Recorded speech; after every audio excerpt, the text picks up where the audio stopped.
I'd like to introduce our first speaker, Garret Gillespie. He says during his preparation for this, his sixth speech, Garret had time to think about the ways we communicate. The challenge of this speech is to use volume, pitch, rate, and quality, as well as appropriate pauses to reflect the head meeting and interest to his message. His voice should reflect the thoughts he's presenting. In fact, this should be true for all of our communication. Do our voices, actions, character, and opinions reflect the thoughts we present to those around us? You're welcome. Garret Gillespie, 5 to 7 minute speech discussing volumes of information.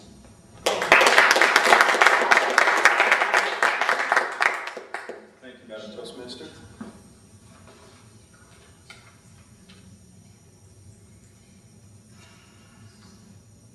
When it comes to communication, we need to be cautious that we are not abstruse and that we're clear. Now, Jill will have some very recent familiarity with the way I'll open this up, but I'm sure we've all seen, or perhaps, heaven forbid, we've even been guilty in a foreign country, on a foreign street, seeking some touristic attraction of some kind, and we contact one of the locals for directions. And for instance, we say, "Can you tell me how to find the Eiffel Tower?" And they look at us and they say, "No parle anglais." And so we go, "Oh, of course. Can you help me find the Eiffel Tower?" Okay, the volume in your voice makes no difference, folks. You're still just as abstruse. It's a language barrier, and we need to make sure that we know how to overcome those. Now, there are various methods to communicate. Two experiences in my life dictated to me two very different ways to communicate.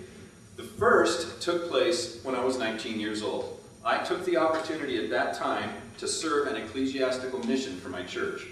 It took me down to Melbourne, Australia. I had also been trained to speak Vietnamese to refugees there in Melbourne, Australia. During that time, I had a leader. His name was Robert K. Thomas, and he was the president of our mission there. That's how they're organized. And he was our superior. He was our leader. He was a father figure to us.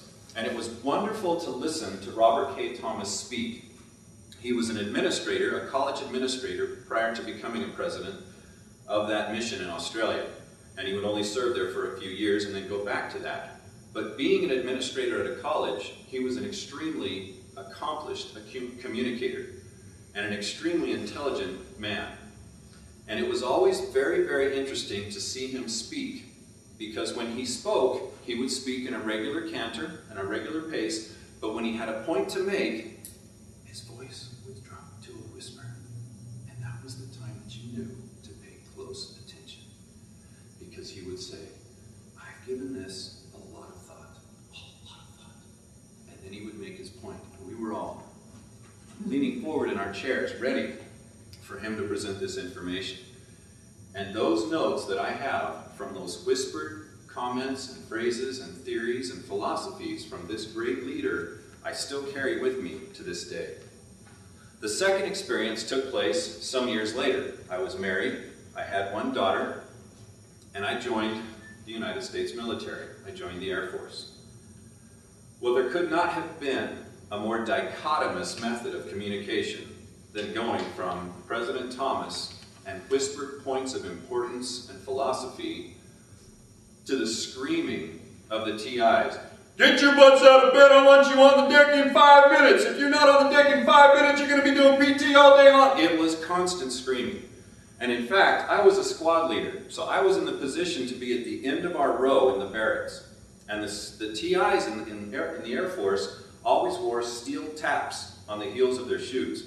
So you could always hear the TIs coming. Nobody else had the taps. And at night, or early in the morning, when it was time to wake up, oh, dark 30 as they called it, I would hear those taps coming around the corner, right up to the edge of my bunk. And I would just lay there as though I was asleep, waiting for the screaming to start. But the good thing about that was I was always ready to shoot out of bed faster than anybody else in my squad. So that was the good thing. Two very, very different ways to communicate. But the important thing that I've taken with me from those are, when it was President Thomas speaking in a whisper and lowering his voice down, the messages he shared were important in my lifetime. Those were the things that we hung on. that we hung on the importance of, that we knew we would want to integrate. When we hit the military, the greater the volume, the more important the message. And indeed, the messages we heard from our training instructors, our lives depended on. We would literally use those training methods and the teachings that we received from those screaming leaders to save our lives one day. It was vital. 2 different methods of communication, 2 different volumes, 2 different intensities, and yet they were both extremely important. Now, we're always communicating, are we not? Constantly communicating, whether verbal, nonverbal, it doesn't matter.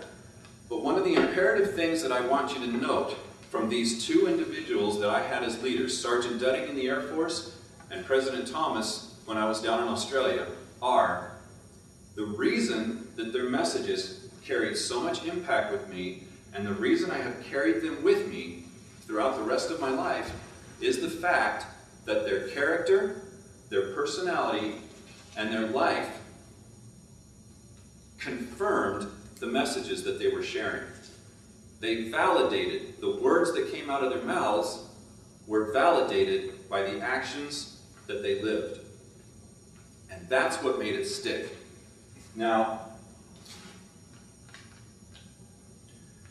it's very common, there's a quote from, it's attributed to Shakespeare, it's attributed to Ralph Waldo Emerson, but it's very common, and I'm sure you've heard it before, and that is, I can't hear what you're saying because your actions are screaming so loud in my ears. Very common. That is what I'm talking about when I say that these men who led me at these different stages of my life used very different methods to do it, but because their actions and their character validated the things they said, they made an impact and stuck with me. I want you to keep in mind that as we go through our lives and as we learn to communicate in our gathering here and when we go out amongst our friends and family and amongst the world, remember that regardless of the volume of your voice, it is not the volume of your information, but it's the volumes of information in your voice. No matter how loud we speak, if the information is not backed up by our actions and by our life, it remains empty. Madam Toastmaster.